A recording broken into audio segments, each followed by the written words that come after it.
Bonsoir à tous. Ça faisait longtemps une petite vidéo, dis donc. Bah ouais, entre temps il y a eu les fêtes de fin d'année, donc forcément pas de vélo taf. Enfin forcément.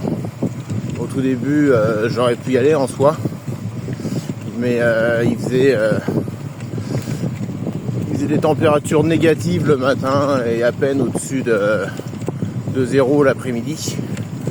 Donc jusque là je le faisais sans trop de problème, hein. C'était juste qu'il fallait réchauffer la mécanique, quoi. Et le problème c'est que je vise vraiment le plaisir avant tout maintenant, même pour aller bosser en vélo. Donc du coup il fallait vraiment que j'ai un équipement pour tenir ce genre de température, que ça ne devienne pas une souffrance pour les mains, pour les pieds, pour les bras, etc. Là où j'habitais avant, ça va, ça faisait 15-20 minutes de vélo, donc pas le temps d'avoir trop froid. Là maintenant, 1 heure de vélo, faut avoir le bon équipement, quoi. Mais bon, c'était les cadeaux de Noël, donc pas encore les gants. De ce côté-là, j'étais pas trop mal loti, sauf quand vraiment ça descend à 0 et moins, quoi. Donc là, j'ai des chaussures hiver. Je sais plus exactement quel modèle. Premier prix, on va dire, dans la gamme hiver. Donc qui est en polaire à l'intérieur. Et comment dire, il y a un habillage dessus pour que ce soit imperméable, on va dire, pas étanche. Donc pour l'instant elles font super bien leur job. Bon, par contre c'est plus de la chaussure XC sportive, on va dire. La coque est rigide en dessous, mais le problème c'est que dès qu'on veut viser de la chaussure type basket, donc un peu chaussure de DH enduro, on va dire, en hiver, le prix il monte direct à x2 pour avoir une chaussure correcte. Quand je dis correcte, c'est pas le comment dire, c'est pas au niveau de la résistance au froid ou quoi, hein. Là, les chaussures sont déjà vraiment très bien, celles que j'ai pour à peine 100 €, mais c'est plus au niveau de la fermeture, c'est-à-dire que je suis en bois par exemple, pour pas avoir des lacets ou des scratchs qui vont moins bien durer dans le temps, en tout cas, que du bois. Et puis après, pour avoir aussi des chaussures pour accrocher la cale, quoi, la pièce métallique qui se met sur les pédales. Et ça, le problème c'est que les baskets premier prix, souvent c'est la basket, quoi, en fait, la chaussure de VTT, mais pas pour pédale plate, pas pour pédale auto. Donc là, celles que j'ai sont très bien. Et du coup le manteau, lui, il vient de chez Decat.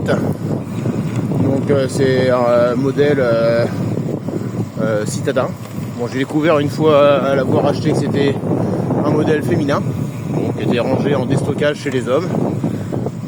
En gros, c'est le modèle 520 de l'année dernière, qui au lieu de coûter 90 balles était à une soixantaine d'euros, quoi. Et puis ma taille, et puis la couleur est pour moi sexueux, hein. C'est un marron rouille. Ça là-dessus, la couleur est tip top.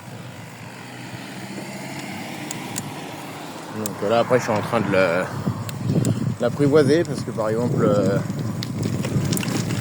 là je l'ai mis. Donc ce matin j'étais habillé en t-shirt manche courte et t-shirt manche longue, plus le manteau. Il faisait 6 degrés et j'ai rapidement commencé à avoir chaud. Donc là je vous laisse imaginer, il fait Quand je suis parti du boulot, en tout cas, il faisait 12 degrés. Donc même imaginons si là il fait 11 degrés. Je suis en t-shirt manche courte. La fermeture est ouverte à un tiers, voire la moitié. J'ai les aérations latérales qui font bien au moins 30 cm de long, qui sont ouvertes en grand. Et j'ai chaud. Donc il faut que j'apprenne à l'apprivoiser. Après, je sais que c'est pas un manteau qui est prévu pour faire du rythme. Mais comme je suis plutôt dans le plaisir maintenant, c'est moins grave. Je suis obligé d'avoir un peu de rythme quand même sur la petite partie entre Saint-André-des-Eaux et Sandin, où je roule avec les voitures qui rentrent du boulot, quoi. Donc dans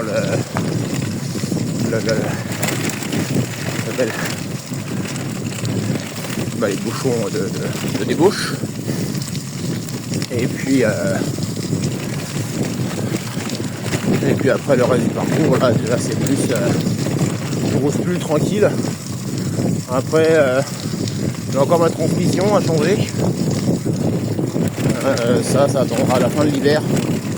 Ça m'embêterait quand même d'acheter une transmission entière, hein, puisque ça va concerner la cassette, la chaîne forcément, mais le pédalier aussi, pas le dérailleur par contre. Donc il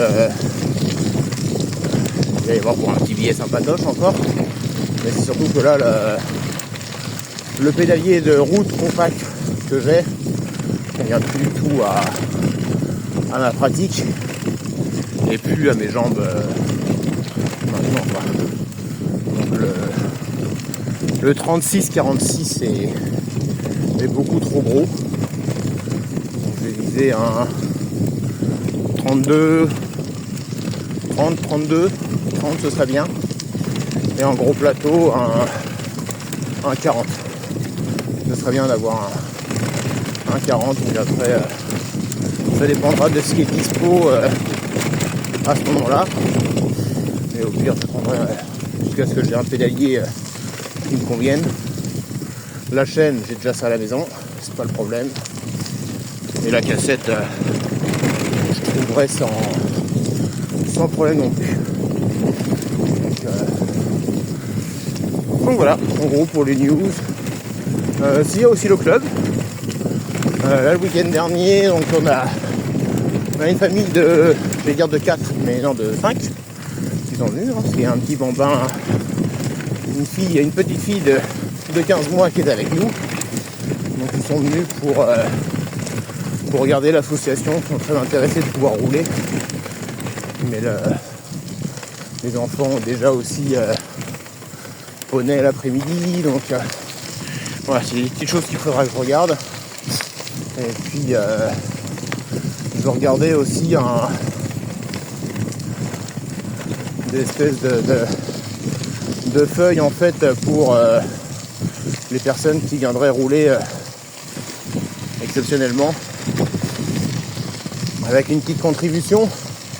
Ce serait pas tant pour rentrer de l'argent, c'est plus pour au moins il y a un papier, c'est signé entre l'association et eux, et au moins ils sont couverts par l'assurance, quoi. Donc, ce serait une sorte d'adhésion à la journée, quoi. Donc je regarderai ça parce que ce serait bien aussi sur une feuille un peu générale avec des tarifs différents suivant si les personnes viennent pour une après-midi, on va dire, pour tester un entraînement avec les enfants, juste pour le plaisir d'accompagner un copain, un membre de la famille ou quoi que ce soit. Et puis après pour des durées plus longues comme à la journée par exemple, pour les fois où on ira faire d'itinérance au week-end. Alors voilà, de façon à ce que quand on fera ces sorties organisées là, s'il y a des connaissances, des proches, etc. qui veulent venir rouler avec nous, qu'ils puissent rouler avec nous tout en étant couverts, hein, parce que s'il y a une personne qui roule avec nous, par exemple, pendant un entraînement club, ou une itinérance, un week-end, qu'il se blesse et qu'il prouve en fait qu'il était avec nous depuis le début de la sortie, et ben en fait la faute nous retombe dessus et elle est aggravée. Donc je préfère que les gens aient une cotisation minimale s'ils veulent pas adhérer pour l'année, de façon à pouvoir faire venir un maximum de personnes. Le but de l'association n'a jamais été de faire entrer un maximum de membres pour avoir un maximum de cash. C'est vraiment rassembler des personnes pour pouvoir rouler en loisir, quoi. Donc voilà. Donc ça fuse dans la tête et je pense que ce week-end je vais sortir ce petit document là. Et puis voilà. Et bah dis donc, je sais combien, plus de 11 minutes de vidéo. Et bah on a fait ça. Mais c'est bien, c'est-à-dire que j'avais des choses à dire. Et bah sur ce, bonne soirée. Bon vœu en tant que Lolo à vélo, parce que je pense que la plupart des personnes qui me connaissent ont eu des vœux en tant que Laurent. Donc voilà, je vous souhaite une bonne année. Et voilà, je fais mon maximum pour retrouver ma forme d'avant. Voilà, c'est toujours pareil là depuis. J'ai eu un peu de mieux après le Backing Man l'année dernière. Mais là c'est pas. Ça remonte pas quoi. Donc c'est pas cool. Faut que je trouve ce qui coince pour que ça aille mieux. Donc voilà. Allez, à bientôt.